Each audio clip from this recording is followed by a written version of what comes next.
What's up, everybody? JamesRuleXRP on this beautiful, cool Tuesday evening in Texas. I tell you what, everybody at work today, James, how do I buy crypto? How do I buy XRP? Where do I need to go? I see Bitcoin hit its all-time high today. I've been watching the news. I've been looking. You know, everyone is starting to come around, and it gets me excited because they weren't excited a month ago. They weren't excited 6 months or a year ago, but now they are starting to get excited because they see price action and they see these tokens hitting the dollars. Welcome back to the show. JamesRuleXRP. Follow me on X at RuleXRP. We're going to look at a couple of articles today. We're going to look at a Trump candidate for SEC chair, and we're also going to look at an article from Kristen Smith, CEO at Blockchain Association. We're also going to look at numbers. We're going to have a good time because I told you so. And let's have a good time. Check it out. I got my blue check mark after one day. And I want to thank Elon Musk and X. I've had this account since January 2020. My account is verified. I have a premium account. I've been verified since February of last year, and my account is ID verified. I also have the Google Authenticator two-factor authentication attached to my X account so nobody can hack me. So let's go ahead and get into it. Today's episode is sponsored by ELLIPAL. ELLIPAL offers these badass crypto wallets. This is the ELLIPAL Titan 2.0 bundle. And they have a Black Friday special going on right now. You get the ELLIPAL Titan 2.0 and you get the this wallet here that you could save your seed phrases onto. It's a seed phrase keeper where you keep it locked up. You don't never share your seed phrases with anybody. And the wallet's badass. Your keys, your crypto, supports 24 words. For your seed phrases. You never share your seed phrases with anyone. These are the keys to your castle. So check out the specials. Tell them JamesRuleXRP sent you by. Let's look at the numbers. Total market cap, $3.182 trillion. And I went straight to the all-time high screen. We could see that today, November 19th, 2024, Bitcoin hit $93,909, a new all-time high. Current price is $92,244. Ethereum is $31.16. It hit an all-time high November 10th of 2021 at $48.64. And we come down here to XRP. I mean, we are due up. We're currently at about $1.10. Our all-time high was $3.84 in January 4th of 2018, which was 2,512 days ago. Thanks to Jay Clayton, Bill Hinman, Gary Gensler, the SEC, stifling this technology. Let's keep going. XRP is due up for an all-time high. The XRP Don replied, "We're going to be here for it, playa. Due a long time ago. We got shafted. One day will be our day. You told us so. Soon." You know, I love the way the community participates in my post, and I love all of you out there. We have such a good time. Okay, here we go. Let's go ahead and get to the nitty-gritty. CoinDesk came out with this article today. I want to thank Kristen Lee for writing it. It states that Donald Trump said to consider crypto lawyer Teresa Goody Gillen to lead the SEC. A former SEC attorney who now represents blockchain companies, Goody Gillen would be an instant change maker, said One Token Project founder. And I tell you what, she knows her stuff. I've watched a couple of videos. She knows that regulation by enforcement is not the thing to do. I'm not going to read this whole article, but she is very well versed in crypto. And if we go to her X page, she is known as at Teresa Goody. She has about 2,300 followers. That's going to change now since I shared her page on X. I'm sure she'll get many, many more now. People going, come on, atta girl, you could do it. Let's get some regulatory clarity and get rid of this stupid ass regulation and enforcement that's been giving the SEC millions upon millions of dollars unlawfully. And this is the law firm she works for, Baker and Hostetler on X. And if we go to her account, she is a partner, Teresa Goody Gillen. Teresa is one of the most reliable lawyers who I would turn to first with any legal related issues, especially those related to securities laws. She goes above and beyond. This is huge.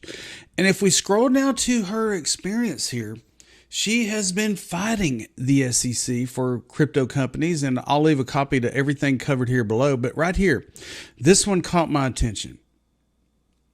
She obtained declination of SEC enforcement action against an executive for allegations of unregistered offerings and sales of securities in the form of digital assets. She obtained declination. It means the judge declined the SEC regulation by enforcement action, and she is pro-crypto. Wow. This is amazing. So I took a video clip from one of her, she was on a podcast on a panel here about a year ago, and it's a 4-minute, 9-second clip. I'm not going to play it, but she talks about the SEC and the CFTC and how they're both trying to figure out, who's going to take care of stable coins?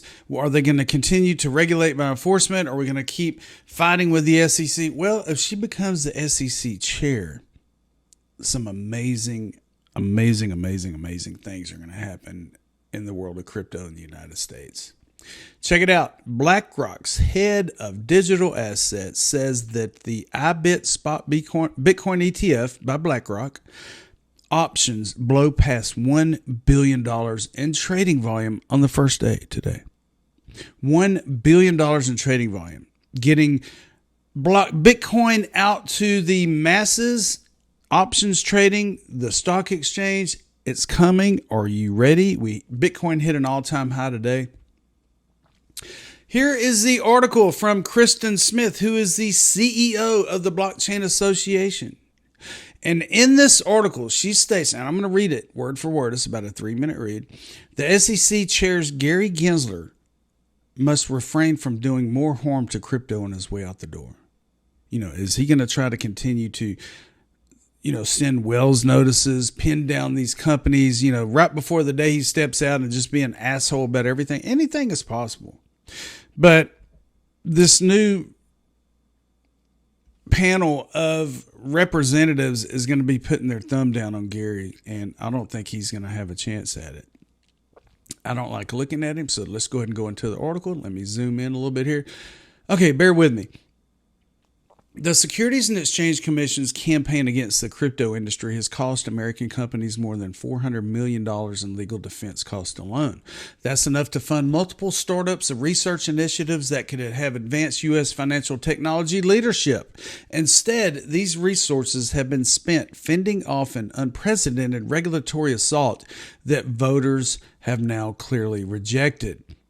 The numbers tell a stark story. Under Chair Gary Gensler's leadership, the SEC has devoted an excessive amount of time and resources to targeting crypto, an industry that represents, by the Commission's own estimate, just 0.25% of global markets.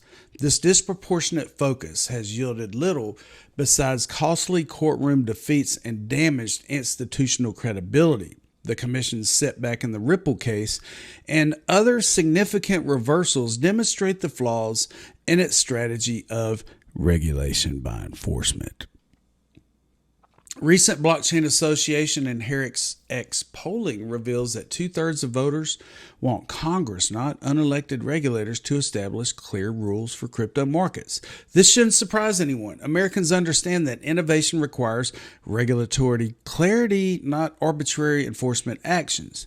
They've witnessed how the SEC's approach has pushed innovation, jobs, and economic opportunities overseas, while leaving U.S. consumers with fewer protections than well-regulated market would otherwise provide. This context makes any additional enforcement actions during Chair Gensler's remaining tenure particularly problematic. Blockchain Association has consistently opposed last-minute regulatory moves by outgoing administrations, regardless of party. In December 2020, we strongly criticized the Treasury Department's rush midnight rulemaking on digital asset wallets. The same principle applies today. Major regulatory decisions should not be made during transition periods when they lack democratic legitimacy, and especially when they could be quickly reversed by the new commissioner. The cost of ignoring this principle extends beyond the market disruption. Each enforcement action launched in these final months would further erode the SEC's institutional credibility and waste taxpayer resources on cases likely to be abandoned and reversed, like the Ripple case. More importantly, it would represent a form of regulatory defiance against the clear preference voters have expressed for a different approach. The path forward is clear. Chair Gensler should immediately halt any planned enforcement actions against crypto firms and focus instead on orderly transition. This would allow his successor to implement a regulatory framework aligned with both congressional intent and market realities. It would also help restore the Commission's reputation for thoughtful, measured regulation rather than partisan activism. The crypto industry stands ready to work with Congress on comprehensive legislation that protects consumers while fostering innovation. We've consistently advocated for appropriate regulation, but it must come through proper channels with democratic accountability and due process. The era of regulation by enforcement has failed.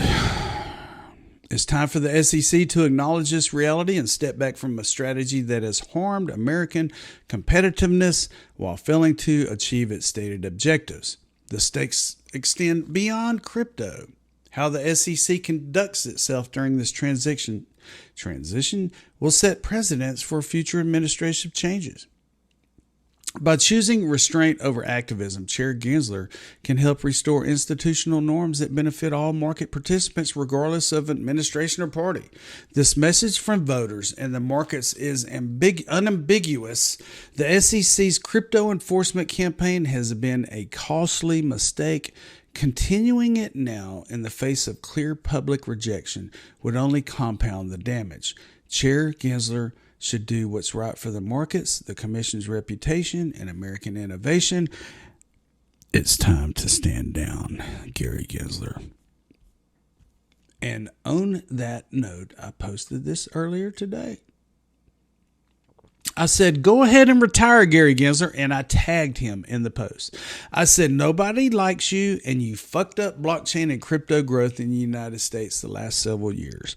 Bye-bye, middle finger. Time for you to go, Gary. Get the fuck out of here. All right. Thank you for subscribing to the James Rule Crypto Show. I get it out there. I get it in my own unique kind of way. I say a few dirty words every now and then, but just deal with it. You know, we've been going through hell the last 4 years with the SEC and regulation by enforcement and just trying to get these technologies to thrive in the United States. And I tell you what, people, you are fixing to see a 360 turnaround. You're going to see a 180, a 360, whatever it takes. And we're going to get regulatory clarity in the United States, and things are going to be massive for you, me, and everybody else. Have a good one. My name is JamesRuleXRP, and don't forget, I told you so.